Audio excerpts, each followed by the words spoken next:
The Flemish Cap, 2,300 miles away from Norway, and a mere 370 miles from Newfoundland.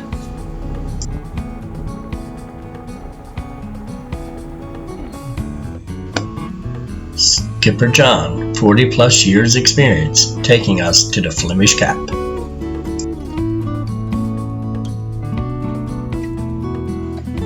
A quick stop for fuel at the Faroe Islands, a chain of volcanic peaks rising from the North Atlantic.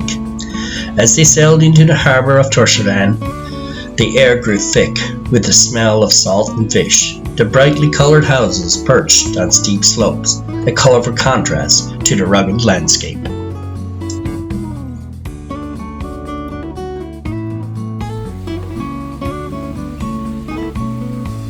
In the twilight's embraced, as the fishing longliner approached the Flemish Cap, an air of anticipation crackled among the crew.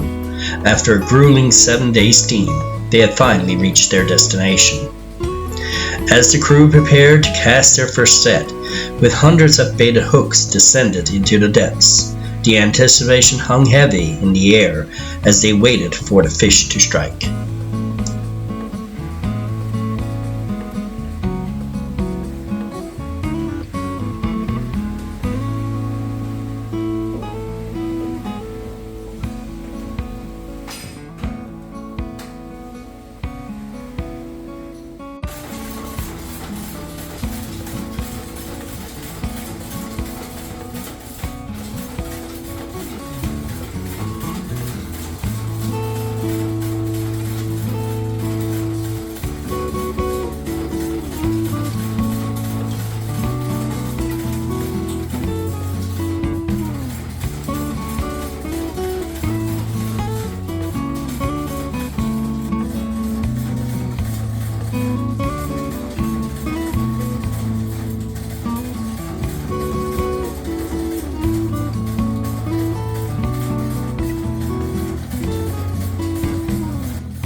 The captain's son, giving us a rundown of the equipment on board.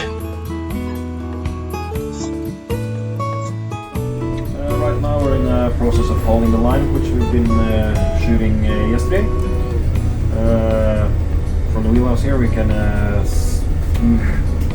surveillance of how they're producing the fish, getting in line, getting visit from the engineer. Have two levers here, which I control the boat with. One is with the fish propellers, one is with the revs on the main engine.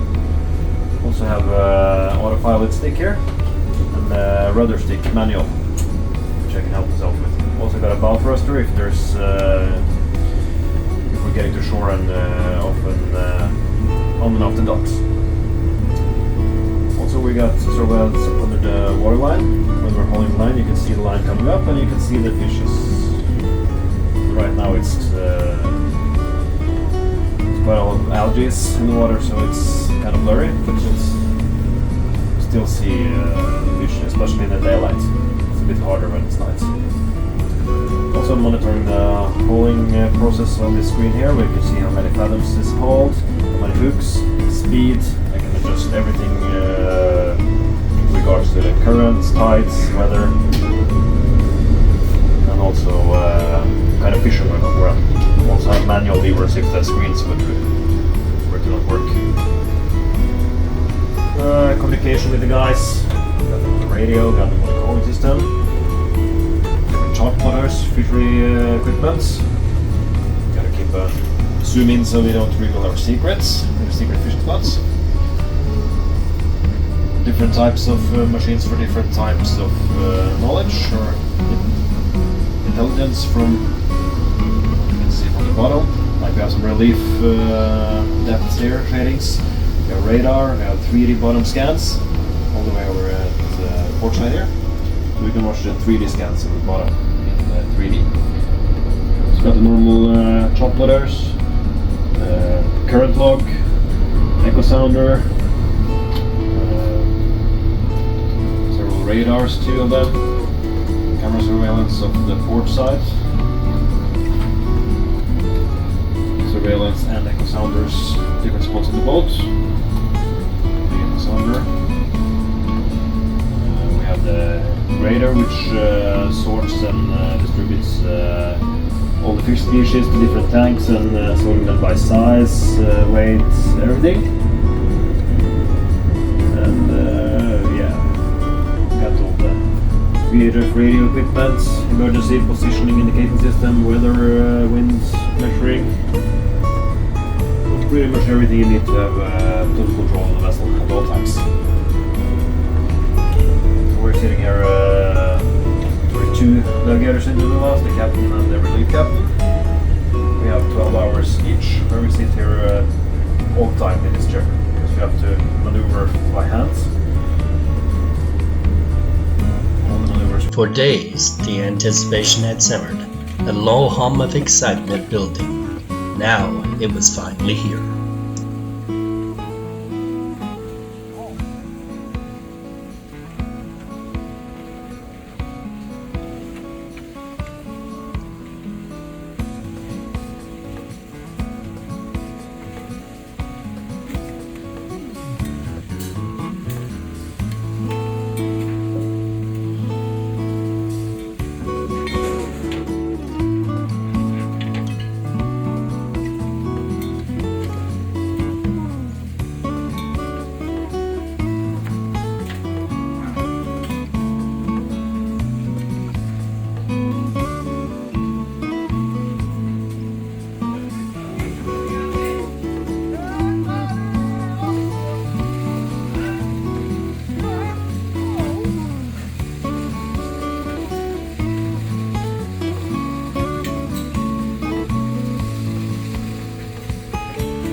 As the fish come aboard, the whole production crew is hard at work.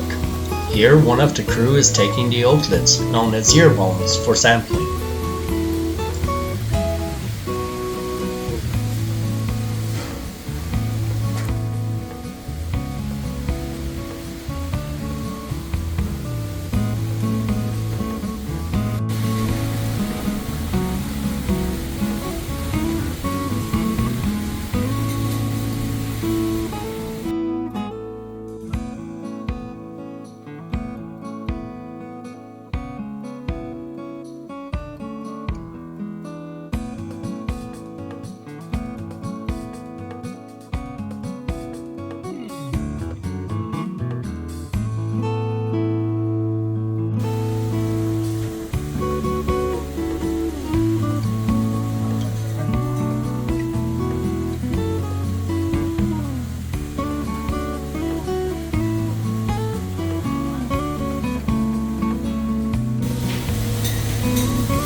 Here, the fish is frozen into blocks and later packaged and stowed away into the freezers down below.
In the bustling galley, the aroma of cooked meal filled the air as the cook worked hard at his craft, sending mouth-watering scent throughout the mess room.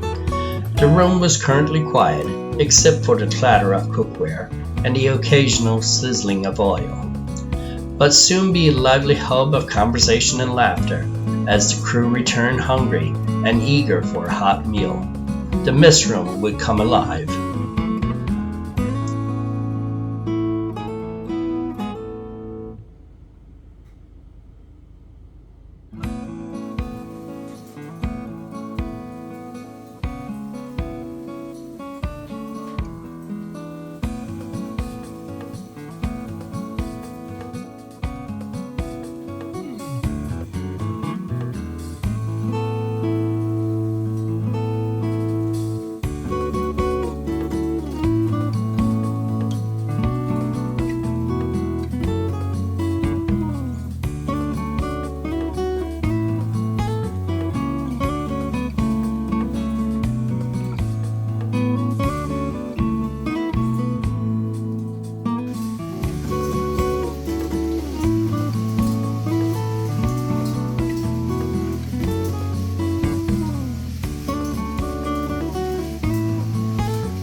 As night fell, the relentless work continued under the flickering glow of fluorescent lights. The crew, exhausted but driven by hunger to fill the quota, pressed on.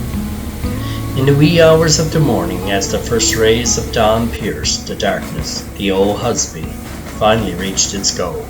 The quota had been caught, and it was time to return to port. The skipper had taken us to the Flemish Cap, and in doing so he had taken us on a journey that we would carry with us long after the tide had washed away the memory.